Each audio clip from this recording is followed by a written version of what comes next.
दिख रहा है स्क्रीन?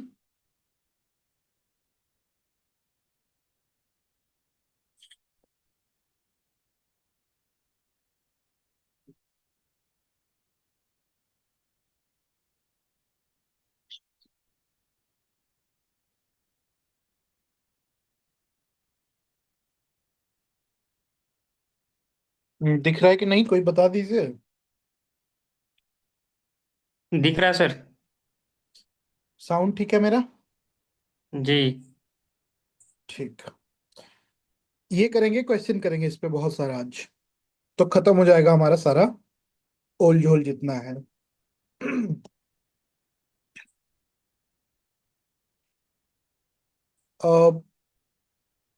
कंसेप्ट में आप लोग पहले देख चुके हैं, कंज्यूमर सरप्लस, प्रोड्यूसर सरप्लस का। उससे थोड़ा आगे करेंगे क्योंकि इससे सवाल आता ही आता है। मतलब जितना भी एग्जाम आपका इधर नेट का है या सीयूईटी पीजी का है या कोई सेट है, मतलब जो भी इकोनॉमिक्स का एग्जाम होता है, उसमें एक सवाल दो सवाल इससे रहता ही है। तो इसलिए इसको कर लेने में ही सेफर साइड है हमारा। इसमें हम लोग सीएसपीएस तो देखेंगे ही, consumer surplus, producer surplus, Marshall का पूरा अप्रोच, और फिर ये दो अलग तरीके से मेजर करना सीखेंगे, कैसे consumer surplus, producer surplus calculate करते हैं। जिसमें अगर आपका लीनियर डिमांड कर्व हो, मतलब डिमांड कर्व आपका कोई रेखा हो, तो फिर उसमें ज्योमेट्री विधि लगा करके सॉल्व करते हैं। और अगर नॉन लीनियर हो, ठीक है, कोई क्वाड्रेटिक इक्वेशन वगैरह हो, तो उसके लिए हम लोग इंटीग्रेशन करते हैं, वो भी सीखेंगे। इसके अलावा मार्शल के अप्रोच पे हिग्स का जो कंसेप्ट है वो भी देखेंगे, और दोनों के बीच में एक छोटा सा तुलना भी देखेंगे। और फिर जो पीवाईक्यू मेरे पास अभी है वो सारा करेंगे। ठीक है। उम्मीद करते हैं आप लोग का बेसिक मैथ ठीक ही होगा सबका। थोड़ा जोड़ घटाव गुना भागा कर लेते होंगे। शुरू करते हैं। बहुत क्विक रिव्यू करेंगे, बहुत आसान टॉपिक है। तो सपोज कीजिए ये मेरा कोई किताब है जो भी आने वाला है, और आप इस किताब के लिए मैक्सिमम 500 रुपये देने के लिए तैयार हैं कि ये मेरे काम का किताब है, तो हम इसके लिए 500 रुपये पे करने को तैयार हैं।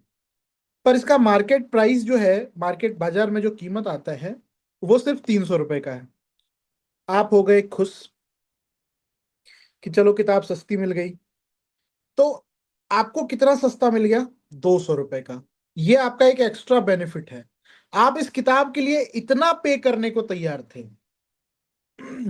पर आपको इतना ही पे करना पड़ा। तो इसका मतलब ये है कि आपको, आप जितना पे करने के लिए तैयार थे और आपने जो एक्चुअली पे किया, दोनों के बीच का जो गैप है, उस वो आपका एक्स्ट्रा बेनिफिट है। और इसी एक्स्ट्रा बेनिफिट को कंज्यूमर सरप्लस कहते हैं।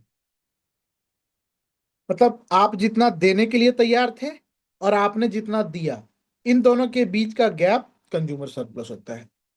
आप मान लीजिए 200 रुपया देने को तैयार थे और इसका दाम 300 है, तो आपका कंज्यूमर सरप्लस क्या होगा? नेगेटिव हो जाएगा। हो सकता है आप ना भी खरीदें इस किताब को, क्योंकि आप देने के लिए 200 ही तैयार थे और दाम 300 है, तो नहीं खरीदेंगे आप। तो ये है कंज्यूमर सरप्लस। तो कंज्यूमर सरप्लस का फॉर्मूला क्या है कि कंज्यूमर जितना मैक्सिमम पे करने को तैयार था और उसने वास्तव में जितना पे किया, इसमें से अगर इसको माइनस कर दे तो हमको कंज्यूमर सरप्लस मिल जाएगा। इसको कहते हैं विलिंग टू पे, है ना? और इसको कहते हैं एक्चुअल पेमेंट। ये क्या है? ये है विलिंग टू पे और ये है एक्चुअल पेमेंट। कि आप इतना देने के लिए तैयार थे किसी चीज के लिए, आपने इतना दिया। लेकिन इकोनॉमिक्स में एक कंसेप्ट और पढ़े हैं आप, कि कोई एक उपभोक्ता, कोई एक कंज्यूमर एक ही उत्पाद के लिए, एक ही प्रोडक्ट के लिए, के अलग अलग यूनिट के लिए सेम विलिंगनेस टू पे नहीं होता उसका। आपने law of diminishing marginal utility पढ़ा था, सीमांत उपयोगिता का ह्रास नियम। कि क्या होता है, जैसे जैसे आप वस्तु को ज्यादा खरीदने लगते हैं, आपको उससे मिलने वाली यूटिलिटी घटने लगती है।